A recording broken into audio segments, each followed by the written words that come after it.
ਸਤਿ ਸ਼੍ਰੀ ਅਕਾਲ ਜੀ ਸਾਰਿਆਂ ਨੂੰ। ਮਾਸਟਰ ਡਿਜ਼ਾਈਨਰ ਬੁਟੀਕ ਤੇ ਤੁਹਾਡਾ ਸਵਾਗਤ ਹੈ ਜੀ। ਉਮੀਦ ਕਰਦੇ ਹਾਂ ਤੁਸੀਂ ਬਹੁਤ ਵਧੀਆ ਹੋਵੋਗੇ।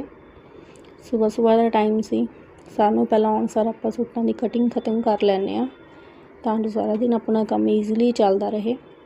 ਔਰ ਜੇ ਆਪਾਂ ਸਿਲਾਈ ਸਿਖਾਉਂਦੇ ਵੀ ਹਾਂ, ਜਿਹੜੇ ਆਪਣੇ ਸਟੂਡੈਂਟਸ ਹੁੰਦੇ ਨੇ ਨਾਲ ਉਹ ਆਪਣਾ ਕੰਮ ਕਰਦੇ ਰਹਿੰਦੇ ਨੇ, ਸਿੱਖਦੇ ਰਹਿੰਦੇ ਨੇ ਔਰ ਮੈਂ ਆਪਣੀ ਸਿਲਾਈ ਵੀ ਕੰਪਲੀਟ ਕਰ ਲੈਂਦੀ ਹਾਂ।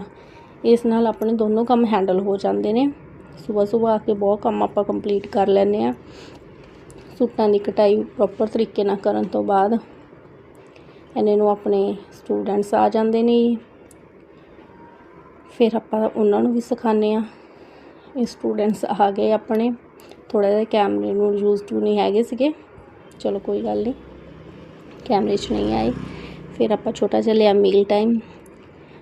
ਜੇ ਤੁਹਾਨੂੰ ਸਾਡੇ ਬਲੌਗਸ ਵਧੀਆ ਲੱਗਦੇ ਆ ਪਲੀਜ਼ ਚੈਨਲ ਨੂੰ ਸਬਸਕ੍ਰਾਈਬ ਕਰਿਓ। Thank you.